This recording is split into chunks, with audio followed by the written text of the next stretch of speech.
El tema del presupuesto legislativo, la cantidad de empleados, van a ser algunos de los temas que vamos a conversar con Liliana Montero, legisladora.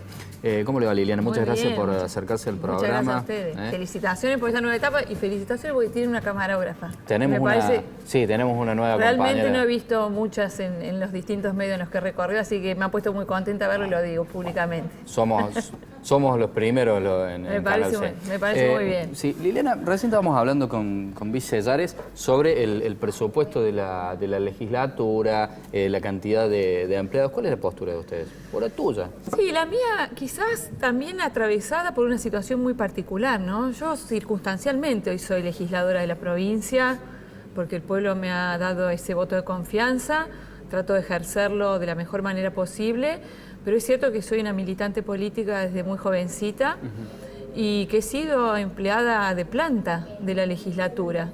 Por lo tanto, conozco muchísimo el devenir de estos 30 y pico años de democracia desde el 83 hasta ahora, y por allí, quizás por haber casi, es hacer mi segunda casa, la defiendo muchísimo, porque entiendo que tiene un valor institucional muy fuerte.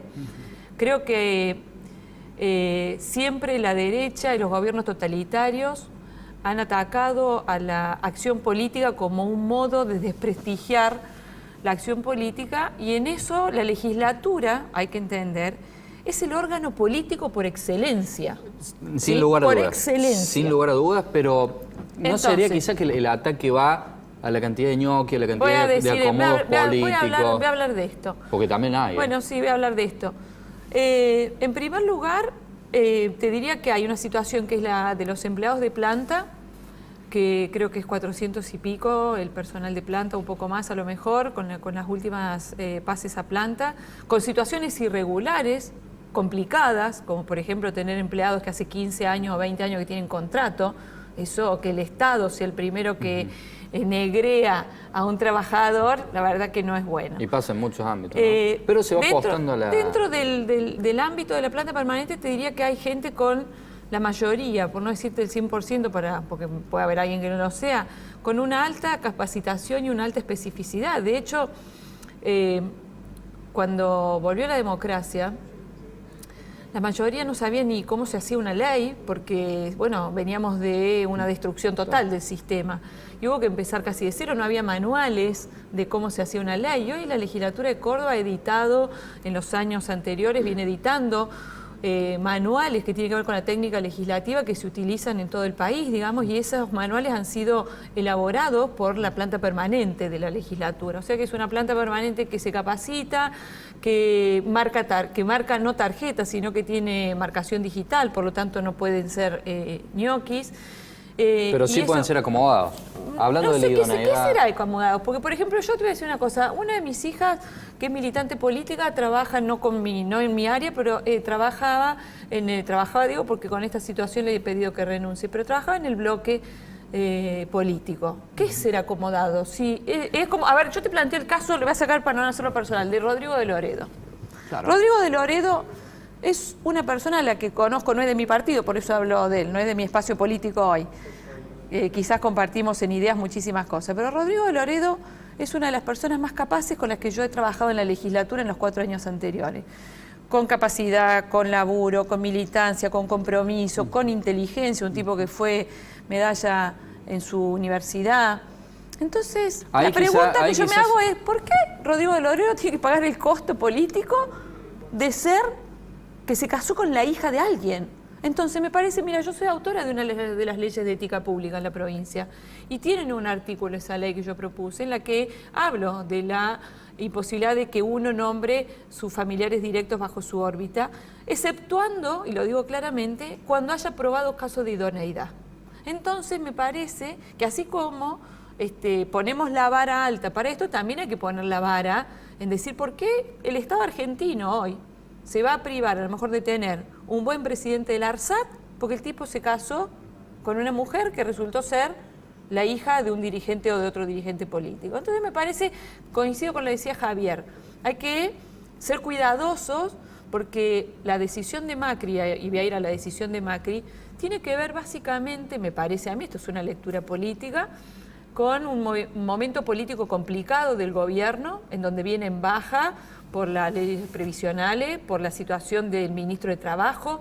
Nos parece jodido que tenga la cantidad de personas que tenía nombrado y no nos parece jodido que tenga una empleada en negro y que sea el ministro de Trabajo. O sea, lo que es vergonzoso es que Triaca siga siendo ministro, no que hayan echado a los familiares. Entonces, bueno, ahí fue distinto el gesto de Loredo, ¿no? Distinto al de Triaca. No, pero lo de además Triaca es indefendible. Lo de Triaca no es de Triaca. El problema no es Triaca, el problema es Macri, que lo sostiene a Triaca, a un ministro de Trabajo que tenía en negro a un empleado. Sí, es el colmo.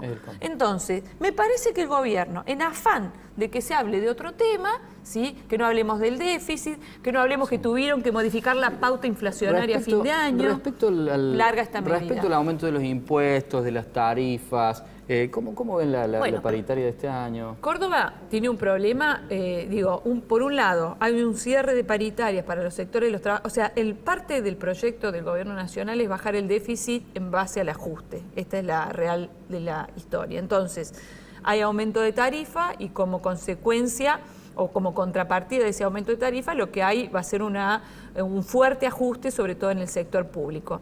Algunos ajustes me parece que son necesarios y que son importantes, y otros creo que siempre se termina ajustando por el lugar más delgado. Digo, ajustar sobre los jubilados es una canallada. Es una canallada, ¿sí?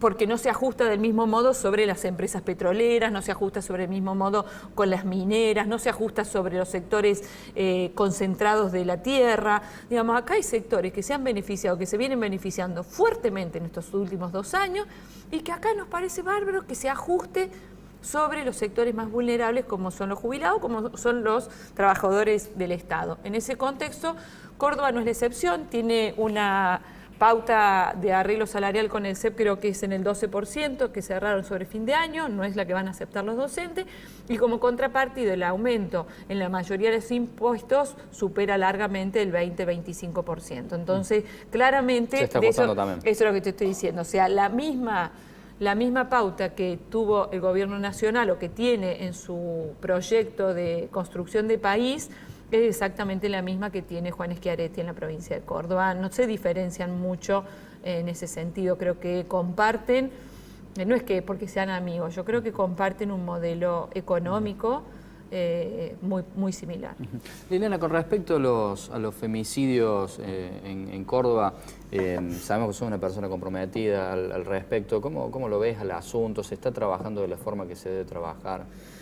Mira, a mí me parece que nobleza obliga. Hay una diferencia sustancial entre este gobierno de la provincia y el anterior, ¿no? El ministro de Justicia, a través de la Secretaría de Lucha contra la Violencia de Género y la Trata, han dispuesto un aumento importante de los recursos destinados a estas áreas, ¿no? Cosa que en el gobierno de la Sota no sucedía. O sea que hay mayor cantidad de recursos, se han abierto el polo de la mujer y otros polos en el interior.